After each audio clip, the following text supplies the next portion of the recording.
कांग्रेस अध्यक्ष चुनाव के लिए एक तरह से तस्वीर साफ हो गई है और मल्लिकार्जुन खड़गे और शशि थरूर इन दोनों नेताओं में ही अध्यक्ष पद के लिए मुकाबला होगा। लेकिन खड़गे का चुनाव जीतना लगभग तय माना जा रहा है, क्योंकि ज्यादातर नेताओं का समर्थन जो नामांकन में दिखा है वो उनके साथ नजर आए हैं। ज्यादातर बड़े नेता, चाहे दिग्विजय सिंह हो, अशोक गहलोत हो, उनके प्रस्तावक के तौर पर नजर आए हैं ज्यादातर बड़े नेता, और इसलिए मल्लिकार्जुन खड़गे इस रेस में काफी आगे माने जा रहे हैं। हालांकि आज शशि थरूर ने भी जिस वक्त नामांकन किया तो उनके समर्थन में भी जोरदार नारेबाजी हुई थी, लेकिन शशि थरूर को सबका समर्थन मिलता हुआ दिखाई नहीं दे रहा है। और कांग्रेस अध्यक्ष पद पर इस वक्त के बड़े अपडेट आपको जानने चाहिए। पहली बात तो यह है कि मल्लिकार्जुन खड़गे ने नामांकन भर दिया है। खड़गे के जो प्रस्तावक रहे हैं वो दिग्विजय सिंह और अशोक गहलोत रहे हैं। अगर आप अपने बच्चों को पैसे का पाठ नहीं सिखाएंगे तो पैसा कमाने के बाद में हो सकता है वो आपको ही बेच दें। सावधान, फ्रीडम ऐप को डाउनलोड करें, बच्चों को पैसे का पाठ कैसे पढ़ाना है सीखिए। इसके अलावा शशि थरूर ने भी अपना नामांकन पत्र आज दाखिल किया है।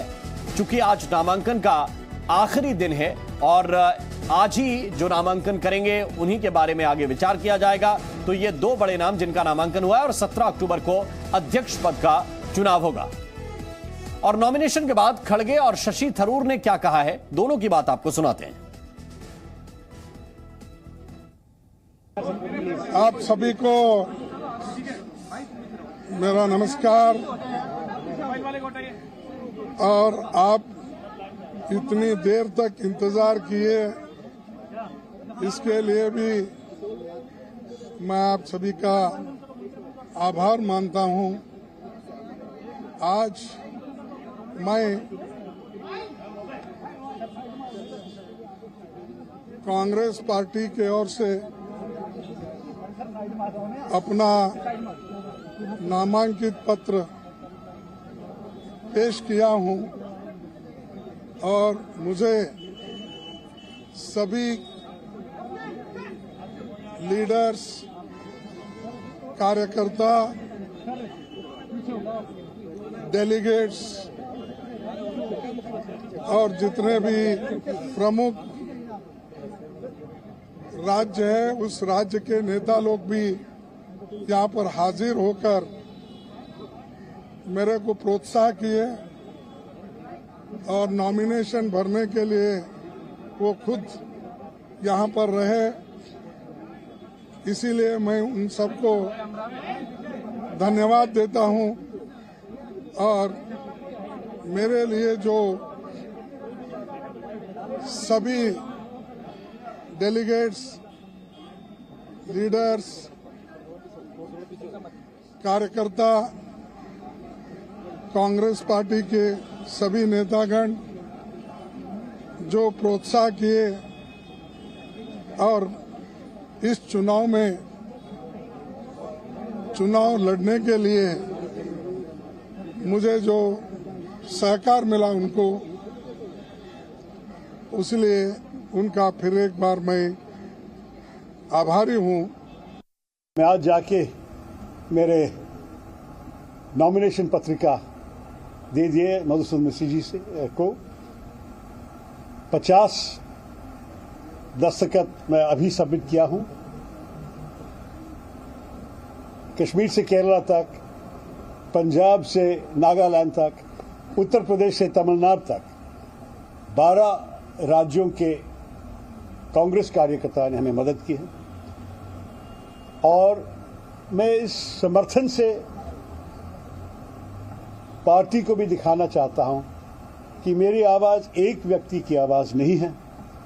मैं अकेला चला था, जैसे मैंने मजरू सुल्तानपुरी के प्रसिद्ध शायरी को कोट करके आपको दिखाया। और रवि त्रिपाठी इस वक्त हमारे साथ जुड़े हुए हैं। रवि, शशि थरूर कह रहे हैं कि मैं अकेला चला था जानिबे मंजिल, मगर लोग जुड़ते गए और काफिला बनता गया। लेकिन वो काफिला जो है वो जब नजर आया, जब नामांकन हुआ मल्लिकार्जुन खड़गे का। बिल्कुल बिल्कुल सही कहा आपने कि तमाम वो नेता जिनसे उम्मीद नहीं थी, ऐसा लग रहा था कि कहीं ना कहीं एक गुट जो अभी तक नाराजगी दिखा रहा था, खासतौर पर G23 के वो नेता, चाहे आनंद शर्मा हो, मनीष तिवारी हो, भूपेंद्र हुड्डा हो, पृथ्वीराज चौहान हो, चाहे अखिलेश प्रताप सिंह हो, ये तमाम नेता उनके प्रपोजर बन के आए। ये खाली नॉमिनेशन के दौरान खड़े नहीं रहे, ये उनके प्रपोजर बन के यहाँ मौजूद थे और सबने उनको प्रपोज किया उनके नाम को कि वो उनके नाम पर सहमत है। तो एक बड़ी उपलब्धि है मल्लिकार्जुन खड़गे के लिए कि क्योंकि उनके नाम पर एक कंसेंसस बनता हुआ दिख रहा है और शशि थरूर अलग थलग पड़ते दिखाई दे रहे हैं। ये लड़ाई होगी, दिखावे की लड़ाई होगी, दिखाने वाली लड़ाई होगी। और इलेक्शन है तो कोई भी लड़ सकता है। और एक और कैंडिडेट है, उसने भी नॉमिनेशन किया है, जो झारखंड से आते हैं, पहले मंत्री भी रहे हैं, तो नॉमिनेशन तो कोई भी कर सकता है। लेकिन लड़ाई में बिल्कुल तस्वीर साफ है और इसमें कोई डाउट नहीं है कि आने वाले समय में मल्लिकार्जुन खड़गे चुनाव जीतेंगे और अध्यक्ष बनेंगे और भारी मतों से जीतेंगे। देखिए, मैंने एक एग्जाम्पल के तौर पर बताना चाह रहा हूँ, 2000 में जब सोनिया गांधी के खिलाफ चुनाव लड़ रहे थे जितेंद्र प्रसाद, तो सोनिया गांधी को उस वक्त लगभग 7000 वोट आए थे और जितेंद्र प्रसाद को महज 94 वोट आए थे। तो उस तरह की लड़ाई ये दिख रही है। इसमें लड़ाई में कोई टक्कर नहीं है। जो एक 96 की लड़ाई थी सीताराम केसरी वाली, उसमें फिर भी सीताराम केसरी को थोड़ा टक्कर दिया था शरद पवार ने, राजेश पायलट ने, AR अंतुले ने। लेकिन इस बार लड़ाई ऐसी दिख नहीं रही है। लड़ाई एक तरफा है, क्योंकि गांधी परिवार का आशीर्वाद भी उनके साथ है, हाथ उनके साथ है और तमाम नेता इसी वजह से उनके साथ खड़े हैं जो आज के डेट में विरोध में थे। सबसे बड़ा पहला जो मांग था, खासतौर पर G23 के कई नेताओं से मैंने बात की, उनका कहना था कि कांग्रेस का एक परमानेंट अध्यक्ष होना चाहिए। तो अध्यक्ष बन गया। अब अध्यक्ष बनने का फायदा ये होगा कि अध्यक्ष लोगों की बात सुन सकेगा। जो शिकायत होती थी नेताओं की कि राहुल गांधी के पास समय नहीं है, सोनिया गांधी बीमार, लेकिन एक जो मुख्य मांग नेताओं की, क्या वो पूरी हो सकेगी कि पार्टी में नीतिगत सुधार होने चाहिए, पार्टी सुधारों की दिशा में आगे बढ़नी चाहिए, क्या उसको लेकर काम हो सकेगा? रवि, बहुत बहुत शुक्रिया आपका ये पूरे अपडेट हम तक पहुंचाने के लिए। अगर आप अपने बच्चों को पैसे का पार्ट नहीं सिखाएंगे तो पैसा कमाने के बाद में हो सकता है वो आपको ही बेच दें। सावधान, फ्रीडम ऐप को डाउनलोड करें, बच्चों को पैसे का पार्ट कैसे पढ़ाना है सीखिए।